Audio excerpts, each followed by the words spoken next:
네, 안녕하세요. 리짜이밍이 이제는 반중 시위 대학생들도 수사하기 시작했습니다. 자유대학이 큰일 내고 있죠. 자유대학이 반중 시위를 물꼬를 텄습니다. 제대로 튼 것 같아요. 근데 우리 사회의 친중 종중의 뿌리는 정말 깊고도 깊습니다. 오늘 그 같은 이야기를 좀 살펴보도록 하겠습니다. 이게 이제 말장난인데 반중 시위, 반CCP 시위가 이게 중국인 혐오냐. 뭐 시위 현장에서 보면 짱깨 소리 나와요. 그러나 그 문맥을 보면 CCP 아웃, 그러니까 중국 공산당 아웃, 그 다음에 이런 거거든요. 이거를 중국인 혐오라 그럴 수 있냐? 이건 좀 생각을 해봐야죠. 2030 에너지의 상징인 자유대학이 전면적으로 이걸 지금 주도하고 부상하고 있습니다. 장한 일입니다. 자, 이거 앞으로 좀 번질 수 있다고 저는 봅니다. JTBC 그 제목 뽑는 거 보세요. 오성홍기를 찢었거든요. 근데 현수막을 찢었다 그러잖아요. 너무나 착해요. 중국에 대해서 너무나 착합니다. 참으로 착합니다. 중국 대사관 앞에서 있었죠. 8월 2일 저녁입니다. 메인 슬로건은 CCP out, 차이나 리 아웃, 차이나 리짜이밍을 차이나 리라 그랬더라고요. 저기 보면 차이나 리 아웃이에요. 그 까만 피켓이. 그 다음에 빨갱이는 대한민국에서 떠나라. 이런 거거든요. 짱깨라는 얘기는 이제 간간히 섞여 나오는데 전체 문맥이 이거니까 이거는 중국인 혐오라고 하기가 어렵죠. 이 반중 시위, 한국에서 이 반중 시위 물고 터진 거는 이제 해외 유튜버, 유명 유튜버들이 다루기 시작을 했습니다. 영어권 유명 유튜버가 다뤘습니다. 차이나 업저버라는 곳입니다. 이쪽은 이제 주로 반중 컨텐츠거든요. 근데 이 제목을 보면 한국인들이 중국 대사관을 박살냈다. CCP 아웃을 외쳤다. 이것이 이 유튜버의 제목입니다. 구독자 74만 명이고요. 대표적인 반중 채널입니다. 여기에 달린 댓글들을 보면 캐나다, 필리핀 등에서 응원 메시지가 주류를 이루고 있습니다. 근데 이게 좀 법률적으로 뭐 보면은 문제가 있는 소지가 있어요. 다이빙 주한 중국 대사 얼굴이 들어간 오성홍기를 찢었단 말이에요. 그러니까 외국 사절 모독죄가 돼요. 그런데 이 죄는 반의사 불벌죄입니다. 즉 중국 대사관 측에서 처벌에 별 관심이 없으면 이걸 처벌할 수가 없어요. 근데 알아서 기획고 알아서 수사를 하고 있는 거예요. 그러니까 중국 대사가 명시적으로 엄벌해 주세요 라고 표현을 해야 처벌하는 것으로 알고 있습니다. 여기서 잠시 세뇌탈출 자구동료 부탁 말씀 올리고 말씀 이어가도록 하겠습니다. 아시다시피 세뇌탈출은 광고가 잘 붙지 않습니다. 붙더라도 천천히 붙는 경향이 있습니다. 도와주시면 보다 좋은 컨텐츠로 찾아뵙는 데 커다란 힘이 되겠습니다. 감사합니다. 제가 보통 다른 유튜버들 이렇게 많이 비판 안 하는데 이 지식한방 박중훈 이 양반을 좀 오늘 마음을 먹고 비판을 하고자 합니다. 연달아서 지금 무식한 헛소리를 하고 있거든요. 좋게 봐주면 무식한 헛소리고 이걸 왜곡해서 오해를 하자면은 아주 세련된 정보 공작입니다. 먼저 제목 보세요. 동맹 때린 트럼프 중국엔 왜 관대한가? 엊그저께 이제 12일 날 트럼프가 중국 무역전쟁 정전 상태, 트루스 상태를 11월 10일까지 90일 연장한다. 이렇게 이제 행정명령을 서명을 했거든요. 이걸 봐줬다고 표현하는 거예요. 동맹을 때린 적도 없어요. 동맹 관세에 관해서는 최소한. 그것도 조금 이따 설명드릴게요. 기억이 가물가물하실 텐데 무역전쟁 정전 상태가 시작된 게 5월 12일입니다. 그럼 그 이전에는 관세가 얼마였냐? 무려 145%였습니다. 이 145% 관세율이었던 무역전쟁을 90일 정전 기간 동안 30%로 낮추기로 발표한 것이 5월 12일 날의 일입니다. 지금부터 정확히 석 달 전의 일입니다. 그런데 이 30%가 내용이 뭐냐? 10%는 기본 관세예요. 아시지만 국가별 이 협상 일어나기 전까지는 모든 나라에 대해서 몇 개 나라만 빼고는 전부 10% 기본 관세, 베이스라인을 쳤잖아요. 그건 기본 관세고 20%는 펜타닐 마약 관세입니다. 너희가 펜타닐 단속 안 하고 있어 임마. 그래서 20%예요. 그런데 트럼프 1기 및 바이든 정부에 의해서 이미 중국이 20%쯤 관세를 맞고 있었어요. 여기에 30%가 붙은 거예요. 그래서 총합이 50%입니다. 지금 이 상태를 90일 더 연장해서 11월 10일까지 간다는 겁니다. 그러니까 박정훈 씨한테 묻고 싶어요. 50% 관세가 중국 봐주기냐? 50% 관세가 중국에 관대한 거냐? 중국에 오늘 당장 뭐 200% 때려야 박정훈 씨는 속이 시원한 모양인데. 바둑이라는 건요. 한 집으로 이겨도 반집으로도 이기는 거고 만방으로도 이기는 거예요. 중국 제조업의 기세를 꺾고 중국을 세계시장 제조업 1번지 지위에서 끌어내릴 수 있다면 그게 뭐 관세가 200% 300% 갈 필요가 없는 거예요. 31%여도 좋고 50%여도 좋은 겁니다. 자, 또 동맹을 때렸다고 표현을 하는데 관세에 관해서는 때린 게 없어요. 무슨 얘기냐? 보세요. 다 같이 맞으면 결국 마찬가지야, 효과는. 한국, EU, 일본 이게 셋이 이제 서로 경쟁하는 건데 미국 시장을 두고 그 상품의 클래스가 다 15%잖아요. 그래서 특별히 나빠진 게 없어. 단지 한국은 GDP 대비해서 거의 뭐 7, 8%, 19%인가? 제가 그때 계산 한번 뽑았죠. GDP 대비해서 그 정도 액수에 물론 매년 GDP에 그걸 투자한다는 게 아니라 뭐 한 10년에 걸쳐서 투자하는 총액이 그렇게 되는 거죠. 미국 대미 투자가 굉장히 몸집에 비해서 많이 약속을 했죠. 그건 또 당장은 나쁘지 않은 게 리짜이밍 쪽에서 반기업 법률을 200개 하려고 그러다가 그런 게 있으면 한 20개밖에 못해요. 미국으로 도망갈 수 있으니까. 미국으로 짐 싸서 이민 간다니까요. 삼성전자가 이민 가고 현대자동차가 이민 가는 수가 있어요, 이게. 제가 박종훈 씨를 이렇게 정중하게 된 게 이 사람이 일관되더라고. 여기 제목 보세요. 젤렌스키 빼고 영토 분할 트럼프 푸틴 정상회담. 트럼프가 이 정상회담에 대해서 제가 엊그저께 틀어드렸잖아요. 아니 그 간보기 위한 거예요. 필아웃 탐색전입니다. 그리고 아무 딜이 안 일어날 수도 있습니다. 이렇게 얘기를 했어요. 그리고 그거 발표하기 직전에 제가 어저께 다룬 거 남코카서스의 그 40년 50년짜리 분쟁 지역 아제르바이잔과 아르메니아 둘 다 소련과 러시아의 위성국가 거기 둘을 백악관에 불러서 화해시켜 버렸잖아. 평화협정 서명하게 만들어 버렸잖아요. 러시아의 밑장을 빼버린 거예요. 거기다가 국제법을 조금이라도 알면 또 우크라이나 정치에 관한 법률적 제도를 조금이라도 안다면 또 유럽의 정치 상황을 조금이라도 안다면 영토 분할은 못한다는 건 바로 알아요. 트럼프는 우크라이나 영토를 분할할 권한이 없습니다. 우크라이나 영토를 분할하려면은 우크라이나의 대통령과 우크라 의회가 동의를 해야 돼요. 동의할 리가 없죠. 또 그런 일이 벌어지면 유럽이 가만히 있을 리가 없죠. 유럽이 다 들고 일어나죠. 그래서 영토 분할 이런 거는 지금 얘기의 주제가 아니에요. 지금 주제는 건 뭐냐면 영토 분할 없는 평화입니다. 점령선을 그냥 인정하는 거예요. 그게 어디가 그러냐? 한국이 그렇습니다. 이런 한국 모델로 가야 된다라고 제가 존경하는 세계적 석학 스티븐 커킨이 2년 전부터 이야기를 했습니다. 이미. 이렇게 갈 수밖에 없어요. 왜냐? 우크라이나 당장 싸울 사람도 없어. 다 외국으로 많이 튀고 그래서. 그리고 러시아를 완전히 패퇴시킬 힘이 없다고요. 그러면은 당연히 어떤 식이든 전쟁은 중지해야 되는데 영토 분할이 없는 전쟁 중지가 되고 그 중지 상태가 꽤 오래 갈 거예요. 그 대신에 뒷맛이 남죠. 한국이 북한에 대해서 뒷맛을 갖고 있잖아. 왜냐? 휴전이니까. 그 뒷맛을 없애자라고 주장하고 중국 간첩같이 날뛴 게 문재인이죠. 종전체제 가자고. 그러니까 박종훈한테 묻고 싶은 게 이거예요. 우크라 유럽 사정 조금이라도 아냐? 국제법 조금이라도 아냐? 휴전과 종전, 이때 종전은 영토 분할이에요. 휴전과 종전도 구분 못하냐? 그 제목 저런 식으로 뽑는다고. 그러면 둘 다 가만히 놓고 보세요. 하나는 트럼프는 나쁜 놈, 동맹은 패고 중국은 봐주고, 트럼프는 나쁜 놈, 남의 나라 땅, 우크라 땅 가지고 지가 마음대로 인심 쓰는 놈. 이거 계속 아주 세련되게 정보 공작을 하는 것 같다라고 오해를 하게 된다고. 저는 아마 좀 무식해서 헛소리한 거다 그렇게 생각을 합니다. 근데 이제 이런 걸 우리가 왜 경계해야 되냐? 한국에 있어서 종중 친중의 뿌리가 깊기 때문에 미국은 나쁜 놈, 트럼프는 나쁜 놈 이런 이야기가 잘 먹힐 수가 있어요. 한국 깊게 오염되어 있기 때문에. 그래서 제가 박종훈 씨한테 좀 고깝지만 오늘 이렇게 보약을 한 첩 지어서 드리는 겁니다. 한국의 종중 친중은 정말 뿌리가 깊습니다. 조중동부터 특가 막가입니다. 틈만 나면 트럼프 까고 마가를 깝니다. 실제 효과는 친중 관점, 박쥐군성을 선전 주입하는 겁니다. 우리가 뭐 신냉전에 앞장설 거 있겠어? 우리가 미국 총알바지 할 거 있겠어? 우리는 편안하게 잘 살면 되지. 근데 문제는 뭐냐? 세계가 바뀌었어요. 안미경중의 시대는 이미 더 성립을 못해. 중국 굴기도 성립을 못해. 중국은 쪼그라들고 있어. 중국 굴기가 아니라 중국 쪼그라들기. 안미경중이 아니라 안미경미해야 될 상황. 이거라고 지금 세계가. 지금 윤석열 왜 저렇게 조지는 줄 아세요? 이 원칙 혹은 이 명제를 이제 세우려는 거예요. 미국, 나토, 신냉전을 향해 우회전하는 대통령은 죽여도 돼. 이거예요. 지금 쟤들 하는 게 광분하는 이유가. 윤석열 대통령이 미국과 나토와 신냉전을 향해 우회전했잖아요. 급우회전해버렸지.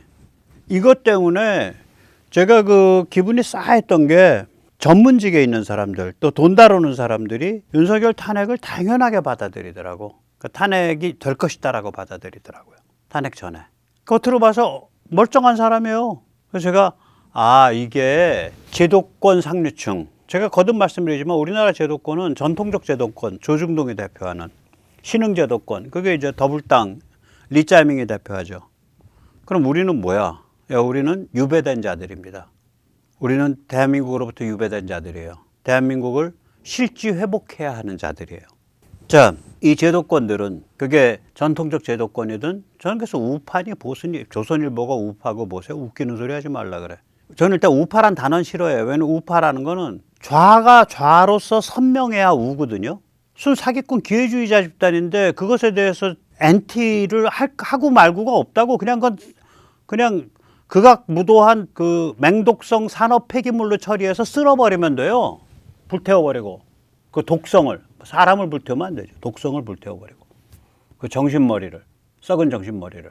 그러니까 거기에 대해서 보다 엔티로 깃발을 들 이유가 없어. 그래서 저는 우라는 거를 굉장히 쪽팔리게 생각해요. 우파라는 단어를. 왜냐면 우파라는 건 원래 그 단어의 뿌리가 그래요. 프랑스 혁명 때 급진적인 그 피바다 좋아하는 애들이 왼쪽에 가서 앉았거든. 그래서 피바다 싫어하는 애들은 오른쪽에 모였어요. 거기서부터 좌파 우파야. 그러니까 좌가 성립을 하고 그 좌에 대한 반동으로서 우가 나오는 거예요. 근데 쟤들은 반동의 대상이 아니라 독성 폐기물 처리 대상이라고. 그래서 우파란 단어는 싫어하고요. 보수란 단어는 제가 조심스럽게 써요. 왜냐하면 제가 말씀드렸잖아요. 영미 보수주의란 단어를 제가 안 쓰거든요. 왜냐? 영국 보수주의와 미국 보수주의 완전히 다른데. 영국 보수주의는 점잖고 신중하고 사력 있고 피바다 싫어하고 이래요. 미국 보수주의는 필요해? 피바다 하지. 미국 독립혁명 자체가 굉장히 참혹한 피바다 시민혁명이에요. 사람 무지하게 죽고요. 굉장히 참혹했어요. 한 8년 갔나? 남북전쟁 무지하게 참혹했습니다. 제1차 세계대전 대서양 건너서 유럽 전쟁에 끼어들어가지고 유럽을 평정하고 세계 1등 국가 됐잖아. 제1차 세계대전 참전 전에 이미 참전을 할 수 있는 모든 상황을 다 만들어 놨잖아요. 아스날 오브 디모크라시, 민주주의 무기고라는 이름 아래 그냥 무지막지한 군사 원조를 소련과 영국에 했죠. 그리고 동시에 일제를 견제하기 위해서 동남아를 차단시켜 버렸죠. 전부. 그래서 일제가 견디다 못해가지고 중일 전쟁을 확대해갖고 전체 아시아 전쟁으로 번지게 만들면서 그 전에 진주만을 때린 거죠. 그러니까 이게 미국의 보수라는 거는요, 거기 피냄새가 나요. 피냄새가 납니다. 영국 보수는 피냄새로부터 도망가. 영국 보수와 미국 보수가 달라요. 그렇다면 한국 보수도 다를 수밖에 없다는 거예요. 보수주의 특징은 생명과 자유와 개인 존엄성과 이런 그런 어떤 큰 원칙, 하늘 우둠지를 형성하는 큰 원칙을 추종하는 거기 때문에 그것이 한 나라에서 어떤 방향으로 작동할 거냐는 그 나라마다 컬러가 달라지는 거예요. 그래서 보수주의가 어려워요. 그래서 저는 우파, 보수 이런 보수란 말은 제가 조심해서 쓰고 우파란 말은 쪽팔려서 안 쓰고 좌가 좌 같아야 내가 그거에 엔티하는 우파를 하지. 저거 뭐 맹독성 산업 폐기물인데 저거 우리가 그냥 그 폐기물 처리하면 되는 거지. 특수 폐기물 처리하면 되는 거지. 저는 그렇게 생각하거든요. 자, 그래서 이 제도권이라고 그냥 불러요. 조중동은 전통적 제도권, 더불당 리짜이밍은 신흥 제도권. 그러면 얘들은 전통적 제도권이든 신흥 제도권이든 얘들은 결국 어떤 관점이냐면은 대통령 지가 뭐라고 대한민국을 나토 신냉전 미국을 향해서 급 우회전해? 저 죽여야 돼. 이런 게 깔려 있는 거예요. 그리고 말은 그렇게 표현 안 하더라도 많은 전문직들이 야, 대통령이 뭐하러 우리를 신냉전과 나토와 미국을 향해서 급우회전하지? 그거 좀 문제가 있어. 그러다가 지성질 못 이겨서 저 계엄까지 했구만. 그러면 그만둬야지 뭐. 그리고 그만둔 김에 감옥 좀 살아야지. 그렇게 생각하는 거예요. 그러니까 이게 이 친중 종중 이게 이제 친중의 사고방식이거든요. 친중의 베이스는 박쥐입니다. 박쥐예요. 신냉전 싫어하고 미국 싫어하고 서방 싫어하는 거예요. 서방 쪽으로 딱 그 라인업 하는 거 싫어하는 거예요. 자, 이게 왜 그렇게 됐을까? 한국이 중국으로 성공을 해서 그래요. 중국으로. 친중 뿌리가 더 깊어요. 중국 성장을 발판으로 선진국으로 경제 고도화한 유일한 선진국이 한국입니다. 유일한 나라가. 중국과 비즈니스에서 경제를 오히려 더 피폐하지 않고 내실을 더 다진 나라 있나 보세요. 미국은 거덜나 버렸잖아요. 제조업과 중산층이. 유럽도 마찬가지거든요. 좀 다른 형태지만. 일본은 잃어버린 30년이고. 일본의 잃어버린 30년이 중국 고도화랑 시기가 같아요. 2025년에서 2020년대에서 30년 빼보세요. 1990년대 초반 나오잖아. 한국만 그 시기, 중국의 그 성장하던 시기에 그거를 영양분 삼아 가지고 경제를 고도화시켜서 선진국으로 가버렸다고요.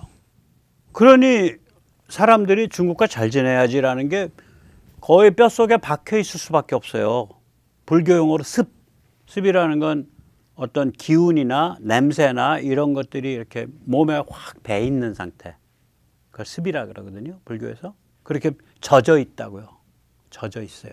중국과 잘 지내야지라는 관념이.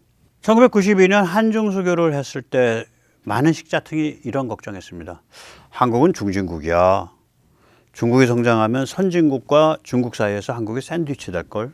그런데 그로부터 30년 후에 30여 년 후의 현실은 뭐냐. 중국은 세계시장 제조업 1번지가 된 레닌주의 체제인데, 아니 레닌주의 체제, 그 경직성이 강하고 그 흉악무도한 체제가 세계시장의 제조업 1번지가 됐으니 이게 뭐가 안 맞잖아. 쪽팔리게 내부식민지가 뭐예요? 인구의 몇억 명을 내부식민지로 돌리고 있잖아요. 농민공들. 일종의 불체자로 만들어서, 불법 체류자로 만들어서 온갖 문제를 주저앉고 있는 거야, 중국은. 근데 한국은 아시아에서 가장 잘 사는 서방 선진국이에요. 아시아에서 한국보다 잘 사는 데는 싱가포르밖에 없는데, 싱가포르는 나라라고 할 수 있는 체급이 아니기 때문에 그건 제끼고. 예, 싱가포르가 국적자가 100만이 안 될 거예요, 아마. 전부 외국인 노동자거나 그래요, 거기도. 그래서 이 중국과 잘 지내야 한다. 중국과 잘 지내서 우리가 성공했다. 뭐 이런 게 우리 친중적, 종중적 사고방식의 베이스가 돼 있는 거예요. 그러니까 조선일보에 김대중 어르신이 태연하게 안미경중입니다. 안미경중입니다. 이런 소리 하고, 신군부 때 잘 나가던 경제관료 수장했던 사람, 안미경중이 맞아요. 불과 2년, 3년 전에 그랬어요. 다 그런 패거리들이에요. 그러니까, 참, 그렇죠. 그런데 이제 2030의 자유대학 젊은이들을 중심으로 해서 젊은 에너지가 이렇게 아주 노골적인 반중으로 빡 치고 나갔으니까 이건 살벌한 거죠. 우리가 탈중국 신냉전 북한 자유화로 전략적 이행을 해야 한 번 더 발전합니다. 북한이 없다면, 북한 자유화라는 이슈가 없다면 탈중국 신냉전으로의 전략적 이행은 매력이 급감해요. 그냥 뭐 줄 잘 쓰면 발전하겠지, 뭐 이런 정도일 수 있어요. 혹은 좀 더 고상하게 표현하면, 야 그래도 우리가 서방인데 자유민주주의적 가치나 이런 걸 지키기 위해선 서방의 수장인 미국이 나서는데 우리도 대충 같이 따라가 줘야지. 일본 같으면 이제 그 정도예요. 근데 우리는 북한 자유화라는 이슈가 걸렸다고요. 북한 자유화를 우리가 염두에 두고 그걸 고민하고 그걸 추진하기 시작하면, 그걸 아젠다로 꼽기 시작하면 어차피 중국과는 빙하 시대로 갈 수밖에 없다고요. 제가 거듭 말씀드렸잖아요. 중국이 이제 바보 같은 짓을 저질렀다니까. 신의주에서 베이징이 600km입니다. 신의주에서 훌루다오가 300km예요. 훌루다오가 중국 원자력 잠수함 전부 다 만든 데가 거기야. 중국은요, 중국 공산당은요, 자기들의 그 중심지, 베이징 종란하이, 베이징, 그게 박살나는 거는 못 참아. 샹하이가 다 죽어 자빠지고, 충칭이 죽어 자빠지고, 우한이 죽어 자빠지고, 이건 참아. 근데 베이징이 박살나는 건 못 참아. 즉 다시 말해서 모택동이 입술이 망하면 이빨이 시리다, 순망치한이라고 얘기를 했잖아요. 중국을 보호해주는 방파제라고요, 북한은. 그걸 이제 군사경호선 전략적 깊이, strategic depth라 그러죠. 버퍼라고요. 완충지대라고. 중국이 왜 멍청한 짓을 한 거냐면, 그런 전략적 깊이를 담당해주는 방파제니까 이건 그냥 무조건 안정화시켜야 돼. 근데 얘들한테 핵과 미사일을 채워줬잖아. 그래서 얘들이 핵무장 프리고진, 핵무장 PMC, 핵무장 용병회사까지 된 거 아니에요. 그래서 지금 유럽을 침공하고 있잖아요. 러시아랑 깐부를 먹고. 얘들은 뭐 더 우선 논의의 대상이 아니야. 트럼프가 되면 김정은과 빅딜을 합니다. 좌빨 애들이 한참 그런 소리에 또 그런 부안에 동안 제도권 저기 전통적 제도권, 조중동 언저리 사람들도 그런 소리 하는 사람 많았죠. 천만을 신이 성실히 성립을 해야 무슨 대화를 하지. 돌아서면 딴소리 하는 애들인데. 돌아서면 딴소리 하는 애들인데. 아, 저기 그 트럼프랑 싱가포르에서 만났을 때 서명한 거 그 자리에 두고 갔다는 거 아니야, 김정은이가. 아, 제가 그건 미 대사관 쪽에서 직접 들었어요. 한 다리 건너서. 직접인데 미 국무부 출신의 미국인으로부터. 그래도 국무부 출신이라 여기 오면 정치 참사를 만나는 급의 사람이었다고. 그거 직접 들었어요. 얘들은 신의 성실이 없어. 대화의 상대가 아니에요. 핵무장 프리고진이야. 핵무장 프리고진이랑 무슨 얘기를 하냐고요. 그래서 우리가 북한 자유를 염두에 두면 관점이 확 튀어요. 북한 자유로 우리가 그걸 염두에 두고 그쪽으로 나가면 중국과는 빙하시대 갈 수밖에 없어요. 중국은 북한을 상실하는 걸 참을 수가 없어요. 북한이 탈중국해서 북한이 미국향으로 서방향으로 자유화되는 것을 중국은 참을 수가 없다. 그거 치명타예요, 중국한테. 중국이 그냥 무장 해제되는 거야, 그날로. 근데 그 길로 가고 있다고, 길은. 그러니까 그 일 닥치기 전에 미리 추이에 대해서 단련해야 될 거 아니에요. 탈중국 신냉전을 통해서 한국이 중국과의 극한적 대립을 견뎌낼 수 있는 구조조정이 좀 돼야 될 거 아니야. 리짜이밍이 하면 좋은데 리짜이밍 안 하죠. 근데 리짜이밍 안 해도 미국이 강제하고 있어요. 미국이 강제하고 있다고. 그래서 이게 참 우리가 의미 깊게 지금 상황을 좀 고민을 해봐야 됩니다. 네, 오늘 여기까지 모시겠습니다. 감사합니다.